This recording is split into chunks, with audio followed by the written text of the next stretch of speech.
Hi everyone and welcome to Saponis. Today I'm going to show you how to make a delicious chicken empanada. But have you ever wondered where empanadas come from or who invented them? The word empanada comes from the Spanish verb empanar, which means to wrap in bread or dough. Their origin goes way back to the Middle East, where Greeks and Persians were already preparing fillet pastries. The Arabs brought this technique to the Iberian Peninsula, and from Spain it traveled for the Americas in the 16th century. Over the time, the empanada evolved adapting to local ingredients, becoming a versatile dish, sweet or savory, fried or baked, and a true cultural symbol in many countries, especially in Argentina, Chile, Peru, and Spain. But honestly, all of Latin America has its own incredible versions of empanadas. Interesting, right? So let's get cooking, and please enjoy this video, and at the end I will give you a recap of all ingredients so you can write them down. Okay, in this bowl I have 500 grams of sifted all-purpose flour. To that, I'm adding 3 grams of baking powder. Mix it lightly. And now let's add the fats. 100 grams of vegetable charcuterie and 100 grams of butter. Please don't use margarine or butter substitutes. Real cow's butter is what makes the dough excellent. Now let's mix it in. Personally, I like to use this pastry blender because it keeps the butter cold longer before it melts from the warmth of my hands. We are going to mix until we reach what's called the sandy texture. As the name says, the flour will start looking like sand. Once we are there, we prepare the wet mix. That's 1 whole egg plus 1 extra yolk, 50 grams of sugar, 5 grams of salt, and 100 milliliters of cold water. Mix them all together. Then pour it into the center of our flour sand. Now we mix gently until bigger crumbs form and the dough starts asking to be worked by hand. I don't want to knead this dough because that will develop gluten and make it tough. I only want to bring the ingredients together, so I press it with my knuckles, turn it, scrape the bowl, gather the bits stuck to my fingers, and little by little, it all comes together into one smooth dough.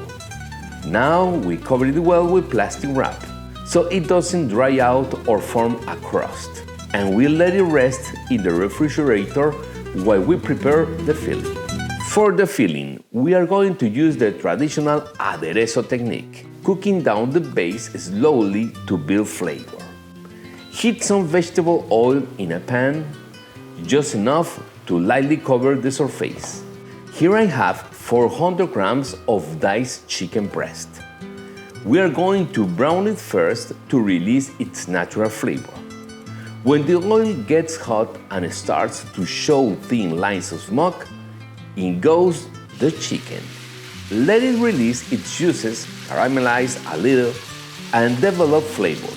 Now, keep the same bowl you had the raw chicken in. We are going to reuse it when the chicken goes back to the pan later, so no problem. Once the meat has released its juices, remove it back to the bowl. Now, in the same oil, full of flavor, we are going to sauté 400 grams of finely diced red onion, what chefs call a brunoise cut. Let the onion soften, lose some water, and start to absorb that chicken flavor. While the onions cooks down, do not forget to subscribe to this channel if you haven't yet, and give me a like. That really helps me a lot to keep sharing Italian and Peruvian recipes and tips with you. Back to the pan. Once the onion starts to soften, add 1 yellow chili pepper, seeded and diced. We want the chili to cook down really well.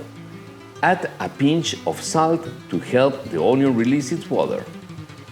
When the onion turns translucent, add 4 grams of minced or grated garlic. Keep cooking until the mix thickens into a paste. Now, return the chicken to the pan. Time for the Nonna Saboni special touch. 8 grams of ají panca paste. Boom! You can find this paste at Latin grocery stores, just like the yellow chili pepper. Important, don't use jarred ají amarillo paste. It's too spicy. Here we are using fresh or frozen yellow chili with no seeds or veins, so it gives flavor, not heat. Now add 4 grams of cumin and 4 grams of oregano. Check the salt. Remember, always taste. Once it's seasoned, turn off the heat and sprinkle in some finely chopped parsley and cilantro. The herbs will brighten the flavor. Transfer it all to a bowl and set it aside. Now, let's assemble the empanadas. Here I have some raisins.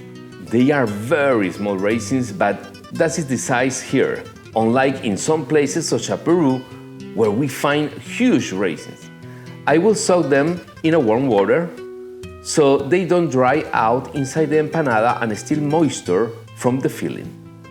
I also have some black olives and 3 hard-boiled eggs cut into quarters.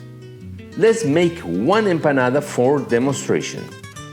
Cut off a quarter of the dough, roll it lightly. Don't knead, just shape it into a ball. Start rolling it out thin, about 1/16 of an inch. Traditional empanadas are usually medium size, around 6 inches.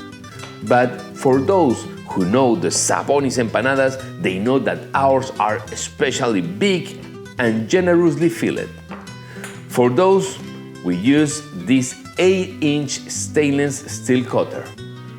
Once baked, our empanadas end up about 7 inches wide, filled with 50 grams of chicken mixture, enough to replace a full meal. For you at home, this dough makes about 12 medium empanadas. Now let's fill it. Start with a quarter of a hard-boiled egg. Then 1 black olive. A few soaked raisins. And finally, about 50 grams of the filling. Brush one edge of the dough with water so it seals well. Dry your hand before folding to avoid sticking. Fold the dough over and press gently. Remove air pockets and seal the edges. Now the empanada is technically sealed, but to be sure we are going to make the braided edge, the classic repulgue. Follow the natural curve of the empanada as your guide. Fold and twist the edge over itself.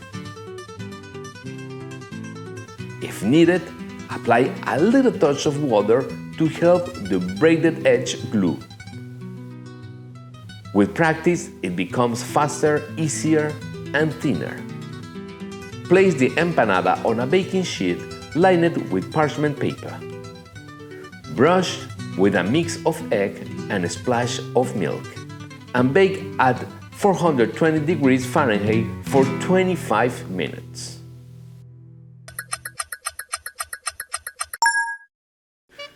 After 25 minutes, remove the empanada and let it rest on a rack for a few minutes, so the base doesn't get wet from the heat.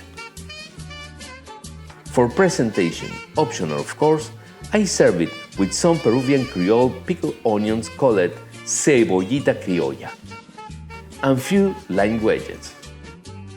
And there it is, our chicken empanada. Now, let's taste it. Delicious. Soft, powerful flavor. Ingredients recap for 12 medium empanadas.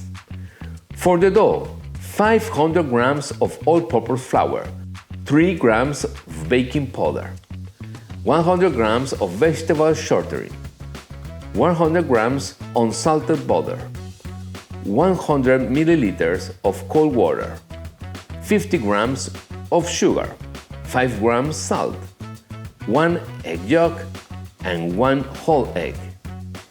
For the filling, 400 grams diced chicken breast, 400 grams diced red onion, 8 grams ají panca paste, 1 yellow chili pepper, 4 grams minced garlic, 4 grams cumin, 4 grams oregano, 10 grams vegetable oil, fresh chopped parsley, fresh chopped cilantro, 3 hard-boiled eggs, 12 black olives, 50 grams raisins, salt and pepper to taste. I hope you enjoyed this recipe and that you make these empanadas at home. Do not forget to leave me a comment and tell me how yours turned out. You can ask me any question or suggest a recipe you'd like me to make for you. So, see you in the next video, and remember what Nonna Saboni always said: cooking at home is a way to take care of your loved ones without saying any single word. Arrivederci!